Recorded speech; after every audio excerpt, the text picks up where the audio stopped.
उस समय nursery school का कोई नाम ही नहीं था।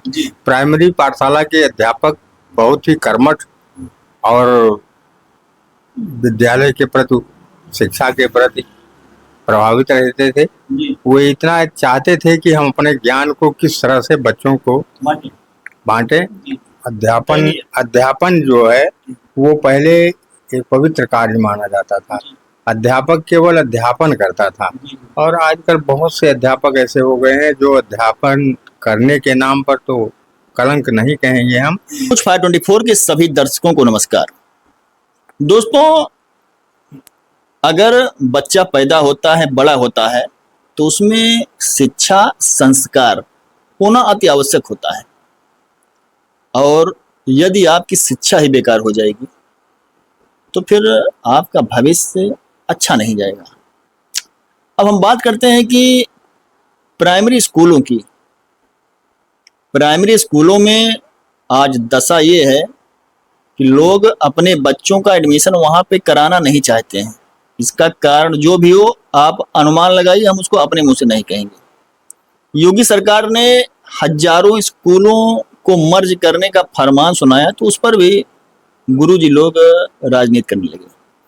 अब आज हम एक गांव में आए हैं, गांव का नाम टिकरा है और हमारे साथ में एक शिक्षक महोदय मौजूद है। आपका रिटायर हो गया है और आप उस जमाने के हैं जब शिक्षक के लोग चरण छूते थे, वो भी स्नेह पूर्वक। दोस्तों, सम्मान दो प्रकार से होता है, एक होता है डर से, एक होता है प्रेम से। अब आज के जो शिक्षक हैं उनमें डर और नहीं, एक फॉर्मेलिटी है। बच्चे शिक्षकों का सम्मान क्यों रहे जी? फॉर्मेलिटी करते हैं। पहले के जमाने में लोग गुरु को पूजते थे, गुरु, और ऐसा बताया गया है कि जब गुरु और भगवान दोनों एक साथ आते हैं तो उसमें सबसे बड़ा स्थान गुरु को दिया जाता है। तो हम आपके पास आए हैं और आप जानेंगे कि क्योंकि आप काफी पुराने शिक्षक हैं जब शिक्षक का एक महत्व होता था। हम आपसे पूछते हैं कि पहले की शिक्षण व्यवस्था कैसी थी और आज की कैसी है। इसी दोनों में हम अनुमान लगाएंगे और आपसे हम ये भी एक सलाह मांगेंगे कि आज के समय में गुरुजनों को क्या ऐसा करना चाहिए कि सरकार को और क्षेत्र की जनता को प्राइमरी स्कूलों पर सवाल ना उठाना पड़े, उनकी भी एक रिपोर्टेशन बन जाए और बच्चे प्राइमरी स्कूल में जाने लगे जो गरीब तबके के हैं। तो सबसे पहले आपका स्वागत है। धन्यवाद जी। तो हम आपसे जानना चाहते हैं कि सबसे पहले आप बताइएगा, अपना एक छोटा सा जो है परिचय दे दीजिए। जी, सबसे पहले आप अपना एक छोटा सा परिचय दीजिए। मैं गया प्रसाद प्रजापति जी। आज से करीब 1968 से प्राइमरी सेवा में रहा और आगे चल करके प्रधान अध्यापक पद पर भी हुआ प्राइमरी में। इसके बाद फिर प्रमोशन हुआ प्राइमरी पाठशाला महाराजीपुर से बबुआपुर जूनियर हाई स्कूल में प्रधान अध्यापक पद पर प्रतिष्ठित रहा और इसके बाद रिटायर हुआ 2010 में। 2010 में आप रिटायर हुए। आप 2010 में रिटायर हुए और आप की ज्वाइनिंग शिक्षा विभाग में कब हुई बताइएगा, कुछ जो अनुमानित करिएगा। शिक्षा विभाग में मेरी ज्वाइनिंग 24 अक्टूबर 1968 को 1968 हुई। तो जब आपकी ज्वाइनिंग हुई तो आप बताइएगा कि उस समय शिक्षण व्यवस्था कैसी थी, आपके विद्यालय में कितने बच्चे थे उस समय स्कूल जाते थे, और क्या उस समय नर्सरी स्कूल कॉन्वेंट स्कूल हुआ करता था या नहीं? जी नहीं, उस समय नर्सरी स्कूल का कोई नाम ही नहीं था।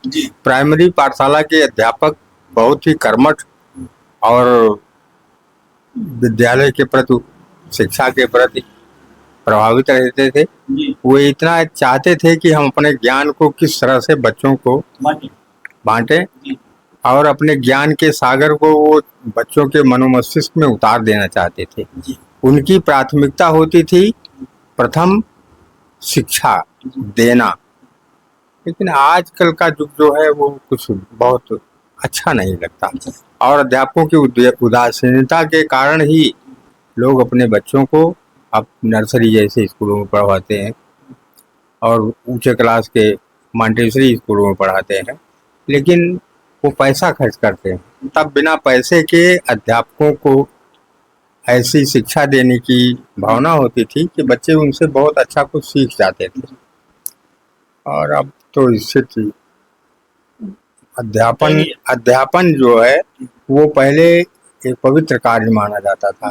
अध्यापक केवल अध्यापन करता था, और आजकल बहुत से अध्यापक ऐसे हो गए हैं जो अध्यापन करने के नाम पर तो कलंक नहीं कहेंगे हम, लेकिन अच्छा नहीं लगता। वो अध्यापक कम, नौकर ज्यादा हो गए हैं। चलिए, तो एक चीज जानना चाहते हैं कि पहले जमाने में प्राइमरी स्कूल केवल हुआ करते थे और नर्सरी कॉन्वेंट का कोई अतः पता नहीं था, तो आखिर इतने कुकुरमुत्ते, आप उसको बोल सकते हैं कुकुरमुत्ते की तरह, कॉन्वेंट और नर्सरी स्कूल इतना क्यों हो गए, और प्राइमरी स्कूलों का अस्तित्व अब लगभग जो खतरे में है? अध्यापक पहले जो होते थे वो पढ़ाते थे, बच्चे उनका सम्मान भी करते थे, अभिभावक उन्हें देख करके नतमस्तक हो जाते थे। अध्यापक किसी गली में जाता था तो 2-4 सर झुक जाते थे, 10-20 हाथ बंध जाते थे, और बच्चों से लेके अध्यापकों अभिभावकों तक अध्यापकों का सम्मान करते थे। लेकिन आज अध्यापक ने अपना रास्ता बदल दिया है, तो समाज ने भी अपना रास्ता बदल दिया। अब सोचने की बात है कि अगर कोई विद्यालय प्राइमरी का अध्यापक अच्छे से बच्चों को पढ़ाता होता तो पैसा देकर गार्जियन दूसरे बड़े स्कूलों में पढ़ाने क्यों जाता? उस समय अध्यापक पढ़ाते थे और अधिकारी नियमित रूप से परीक्षण करते थे विद्यालयों का,